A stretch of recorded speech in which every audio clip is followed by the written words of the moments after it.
Hello there, and welcome, unpause, to SpellForce 3. And a couple of disclaimers before I begin. First of all, I've never played a SpellForce game before. Yeah. Oh god, what's this? Nonsense. Yeah, I've never played a SpellForce game before, so I didn't know exactly what to expect. And I'm going to be talking over some story here, because I just have to. Also, I don't know what he's saying. I've never played a SpellForce game because I've always wanted to, but I've just never really had the I suppose inclination to actually pick one up, unfortunately. And luckily, I've actually well, been given the opportunity to, because disclaimer number 2, I've been given a code by the publisher, THQ Nordic, to actually take a look at this one. And that's why there is a hashtag in the description below this video, because that's the tag that I was given to use to actually tag this video with so that they would see it. And I wasn't actually told to, this isn't like a sponsored video or anything, I'm not making money from them, I wasn't given anything, I wasn't told what to say or what not to say, they just were like, here's a game, play it if you want, I don't know. So I did. And, well, I'm actually pretty glad that I did, because, like I said, I've never played one, but I've always wanted to, and I figured, well, the newest one in the series is a good place to start. Now, I do know a little bit about the SpellForce series as a whole. I know that they are an RPG RTS hybrid as a general rule, and that as the series has progressed, they've sort of changed some mechanics up here and there to become more of one and less of the other in different aspects, and you know how much of certain missions are in each game. But I'm trying not to, you know, let too much of this go on and spoil huge amounts of the story in the background here. But I didn't know exactly what to expect going into this, having not actually played one of them, and that also puts me in a bit of a difficult position because I can't really judge this game based on a huge amount of experience on the other two and then some games in the series. But from what I've played of this one, I'm probably at some point going to try and go back and experience some of the others now when I give the time, because there's kind of something here. I've never actually played anything quite like this. Well, he doesn't seem a threat. I suggest we keep on exploring first and maybe come back to him later. There's not much we can do for him now. Yeah, there's not much we can do. To do that, but I guess you're right. We need go to to the Nexus, etc., etc. This place is a very story-important area, so I don't want to do too much right now. So what you basically have is a gameplay loop that is split between two very distinct and yet not separately presented sections. You have sections like this, where you are walking around in a large environment with, oh goodness, with your hero characters. Lots of them. Lots of them. How did they get here? And your hero characters can be a combination of your actually created character, your actual, you know, the person that you created yourself, and some other characters that you will meet and be able to recruit along the way. And as I mentioned, they are heroes in the sense that they have lots of abilities, they have stats, they have equipment, and all of the stuff that you can modify and actually, oh god, get up here, and actually find and change along the way.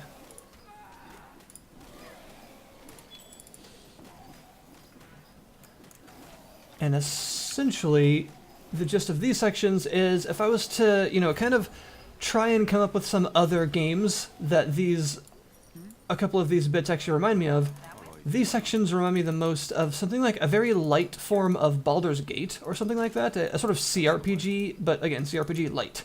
It's not quite as complex or as, oh, a chest, or as extremely involved as something like that, but it is reminiscent of something like that if I was to just choose one game that it reminds you the most of. So you are a very small party, generally 2 to 4 heroes with your own RPG stats, loot, and abilities. Well, I just want the chest, man. those things kind of freak me out.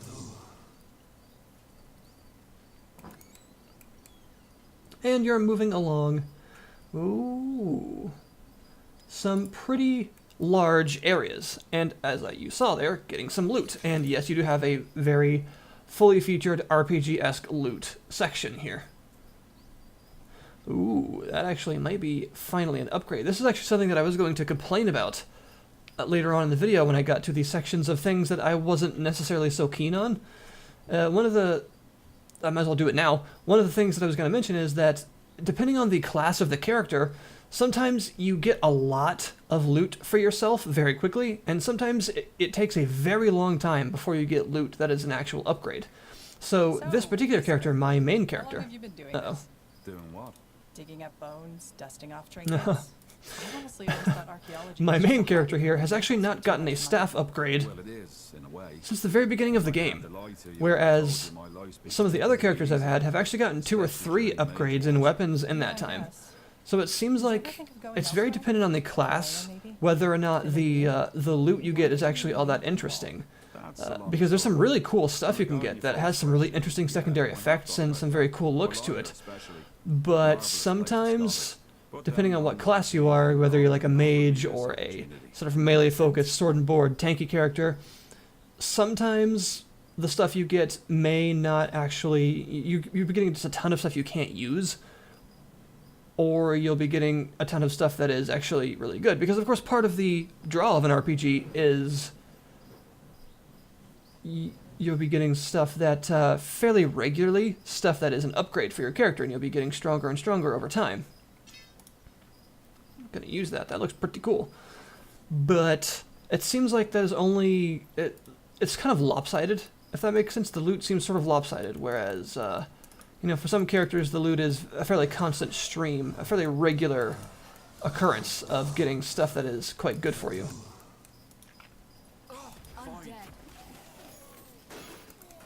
I will say the actual environment art is really nice. It's a very pretty game. It just looks plain good. All of the environments so far, from the just war-torn, horrible areas to the ruins to the forest and everything, looks really very solid. I need healing. You got it. Let's try not to get ourselves horrifically murdered.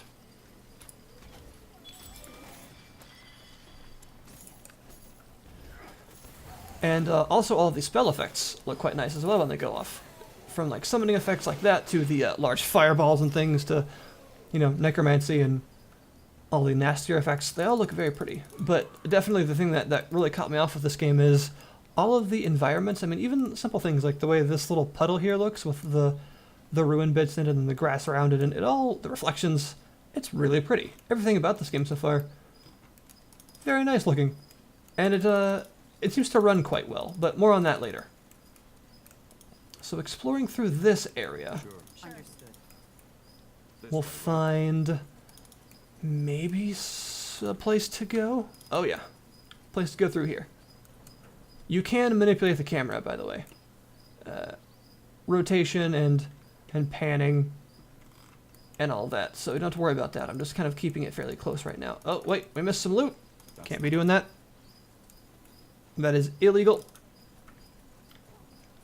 You do have a cadre of abilities for your characters. One thing that kind of caught me off at first was that you seem to only be able to choose 3 abilities per character, even though there are a significant number of abilities in the tree. But it turns out there are actually It turns out there are actually a lot more than that you can choose and equip. You just have to be a bit creative about it. It's sort of annoying. Who has the worst frost resistance right now? Definitely area here. Boop, you can have that. What you actually have to do is go into your spell book and equip multiple sets of abilities that you can then cycle through. So if you watch up here and I do this, you can see this changed. So, like that. It's a bit weird and kind of finicky, but you can actually have up to 4 sets of abilities. I believe it is 4 sets of 3, so 12 effectively for everyone. that you can cycle through. It's a bit odd, and it really caught me off guard at first if that's how it would work, that you would only be able to set 3 abilities for each character when there are so many on the skill tree. Like if I show you right now, there are a lot of abilities for every character that you can choose from. Like, look at all this. You're hardly limited. Oh, I have attribute points. In the abilities that you can actually set. But yeah, you actually can only put 3 on this. So you have to actually set some sort of mirrored sets for different times, effectively. There we go. That's the way. I'm not sure why those tutorials are popping up again. I've actually been through all of those before. Very strange. Niehoff's hammer. Isn't this incredible? The buildings are almost still intact. Hard to believe nobody ever found this place before. Right in the middle of Iskander. Interesting. However, this is only one part. Ooh, this is only one part of the gameplay, one sort of half of what makes SpellForce so unique, and the other part is its RTS gameplay. It is a more hero-focused, base building, RPG, stat-focused RTS. So I guess something more like Warcraft 3 is what comes to mind that does all those things. So I think what I'll do, because, you know, this is a very story-heavy, one of the first half of the gameplay style moments, is I'll actually show you a skirmish, so you can actually see what the other part of the gameplay is like, where SpellForce really comes into its own. So give me just a moment, and let me actually show you what that style of gameplay actually is like. And I'll be right back. So, this would be the skirmish mode, and this is a little bit different than how it would be in the story mode, because in the story mode you would actually begin with hero units, because the hero units would be your actual created, you know, characters, and any story-based heroes that you had with you at the time, and I actually don't have any heroes to start with in this. However, the gist of it is the same. It is an RPG and RTS hybrid. Excuse me. Very similar to how Warcraft 3 would do it, because, well, at least very similar, in my opinion, to Warcraft 3. That's the RTS that always comes to mind whenever you see an RTS, a base building RTS that does the whole very hero-based, very RPG and stats influenced base building RTS. So yeah, Warcraft 3, effectively, with its own spin, of course. And I'm currently building my lower sanctum into a normal sanctum here because I'm playing the elf or elven faction. There are several factions in the game, and in the story mode you can actually choose to actually take, once you unlock the ability to do so in the story, you can actually choose to take a different factions with you, and those are the factions that you will choose to build. Those are the units and buildings that you can build in the RTS mode, in the story mode, and it will actually affect the story, because of course different factions being built will actually allow you to essentially, I suppose if you think about it, alter the story in some way. I'm gonna go ahead and build a grove. This is like the basic barracks for the elf faction. I'll build this right about here. More defensible position, kind of away from everyone. But yeah, so interestingly enough, it does affect the story somewhat. I understand. Because Yes, Squire. it's not a huge story affecting kind of decision, but it does affect the story in the sense that a faction being at the end of a battle that you have won, as opposed to a different faction, does give you a slightly different outcome each time, which is neat. So I'm going to push out with my newly recruited units here and see what we can do. Eventually I will be able to actually recruit some heroes in the skirmish. So, there we go. I don't think I can actually get any loot with these guys. And I cannot take an outpost because I need a hero for that. My allied humans over there do actually have heroes already. I don't know how they managed to do that. I see. I don't think I can get any heroes yet. No, I cannot. But yeah, the RTS gameplay is actually pretty solid. It's very old school base building. Again, like Warcraft 3, it feels pretty good. I gotta say that really even though it's sort of a light version of each, the RPG and RTS segments of the game are fairly equal, and they're not like dumbed down versions of either just to fit it in the game. They're pretty solid versions of each. So I want the rally point to be right about there. What can we get? I need some ranged units. And I need steel. So we're just gonna have to get some normal elven rangers. That takes 4 population. Well, I've got plenty. So let's get like 3 squads of rangers. And I need to start looking for some steel. But for that, I really need an outpost. And I actually don't have a hero unit. And I don't actually know how to get one. Let us see. How do I get one?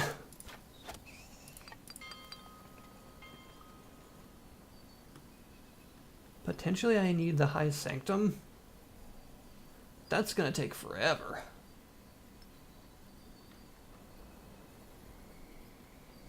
Well, we can go ahead and start that upgrade, but that's gonna take a little while. So yeah, no, there are a couple of interesting mechanics in it as well. These Godstones right here have a couple of interesting features. In the story mode, they're where you respawn when you die and no one revives you. If you have multiple heroes and you die, you have a sort of bleed out time and someone can come up and revive you as long as you don't get interrupted. But if you do bleed out, you will revive at the Godstone, and these here are revival charges. You have 6 of them traditionally. And if you revive at a Godstone, you expend one of those 6 charges. The charges themselves are a limited resource in the sense that once they run out and your main hero dies, it is game over. However, if you hover over one of these during the RTS mode, you can see that they actually have a number of workers you can assign to them. And those workers will basically worship at the Godstone, almost black and white style, in order to restore these charges. And the more workers you have at the stone, the more quickly the charges will be restored. Also, one thing that you can't really tell right now is if you have had a hero activate multiple stones, they will revive at the latest one they've activated. However, all of them stay activated. And you can actually click on one of these and click this. Oh, that's how I get a hero. I'm a dumb. Well, that makes me an idiot. Let me summon a hero now that I know how to do it. Maybe a couple. And a Hierophant.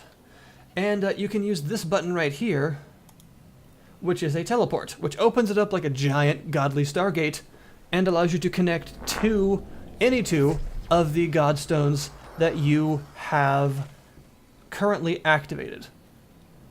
And they are an instant teleport without a loading screen because this entire map is seamless no matter how large it is. Of course, it is an RTS map after all, not an RPG open world, even though it kind of feels like both at the same time. It's kind of strange. And any of your units, heroes or normal units, can transfer between the teleported bridge of the Godstone. So that means you can deliver units anywhere on the map instantaneously, effectively, as long as you've been there before, which is really cool. Okay. Oh, now I see the skill trees are very different in skirmish mode. Well, that sounds useful. And a shield or an armored aura. That, yes. This sounds really good for pushing purposes. Do that. Boop. Invocation. We already have armor. Fire totem, yes. Earth totem. Hawkeye. Field target area on the map. Oh, chain lightning. Okay, chain lightning, yes. So she's basically a shaman. And a Hierophant. A heal. Yep, definitely need a heal. Condemnation, big dot, healing circle, blessing, or purity. Let's get the dot. Do they have equipment? They have basic equipment. That's a fire staff. I am ready. That is a mace. And a stone of homecoming. Queen. Okay. Well, my computer has been doing everything for me because I didn't know how to get hero units, which makes me feel like a bit of a derp. So let's go ahead and fix that now and actually, like, set out properly. I'm gonna leave some of these units behind and just take the rangers with me. And we'll support the range. Actually, that makes us an entirely ranged army, doesn't it? Oh well. Army composition for dummies. Make your entire army ranged.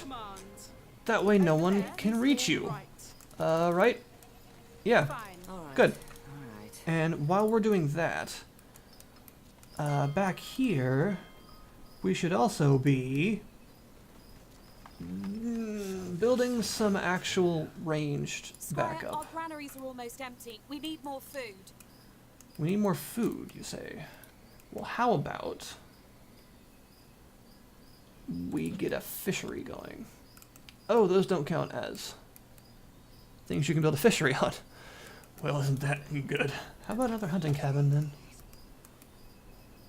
You also, the resources are node-based in this game and can be eliminated over time, by the way. So, eventually resources do run out on the map. A lumber mill is what I meant to say. Whoops. Yeah, we're gonna need another lumber mill, so how about we put a lumber mill right here? Because our wood isn't coming in fast enough, and eventually maybe I can set out and get us an outpost that I can defend and start. It's pointless anyway. Get a squad going. Let's set up this way and try and get ourselves an outpost. So these are auras that are constantly on, correct? Yes, okay. Alright. Yes, I know how to expand. I have played the story mode. Okay. I guess I shouldn't be too dismissive of the tutorials because I didn't know how to summon hero units until like 10 minutes into the game, so shush. Stay alert. How about some chain lightning? Completed. Okay. So this would be a good preview of how your general, well, traditional skirmish or RTS mode would work. It is going to be mainly focused on expanding yourself through the map, trying to find these expansion points and take some bases, build outposts, and hopefully not die. Which I'm doing a phenomenal job at right now. By phenomenal, I mean I need healing very badly. Heal. Yay! It's a gazebo. I think. Why do elves like gazebos so much? Is it like a fantasy trope? Okay. There we go. We've expanded our borders. That's a crappy outpost. Let's make that better. Stationary defense or a frontier post. How about a frontier post? Because that sounds less like it'll die if someone breathes on it. And then we select these guys. Is this something I can fish out of? It looks like it would have like radioactive fish. We probably shouldn't. So while that's being supplied with wood, we'll scout up a bit. Ooh, gold.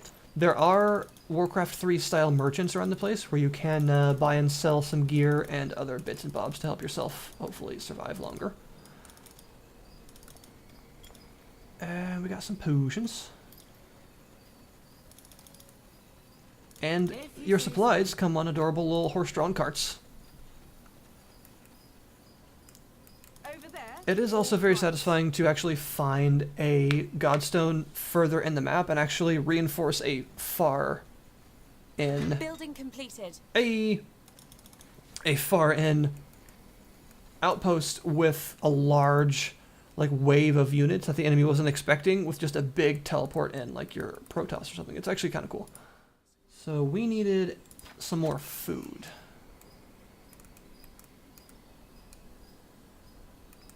So we're gonna build a hunting cabin over here. You do have a population limit, as well as each area having a limit of how many people that can currently work on things in it that you have to keep an eye on. Gotta be careful about that. Understood. Let's move. I do wish your heroes could actually help if they wanted to. I could be like, yo, I'll help build. I know how to build, but you can't. I guess your heroes probably don't. Or you're not like stonemasons. Yes. I mean, you can have a dwarf hero. Dwarfs are stonemasons. Is that racist to assume all dwarves are stonemasons? I don't know. All right. So, this is a little bit of a, I suppose, preview of the two different sort of aspects of SpellForce 3 and how each of the various modes does tend to work. Let's move. If you say so. How do I plop down a fire totem? Plop! Go ahead. Let's just break some of their stuff. I think it's actually a pretty good time. I do know that on launch this game did have some problems, unfortunately. Building completed. Although I haven't personally experienced very many of those myself. I do only have one machine to test them on, so I can't, you know, I can't really say that I've been able to do a huge amount of, like, testing on every possible configuration, but from what I've experienced, there's been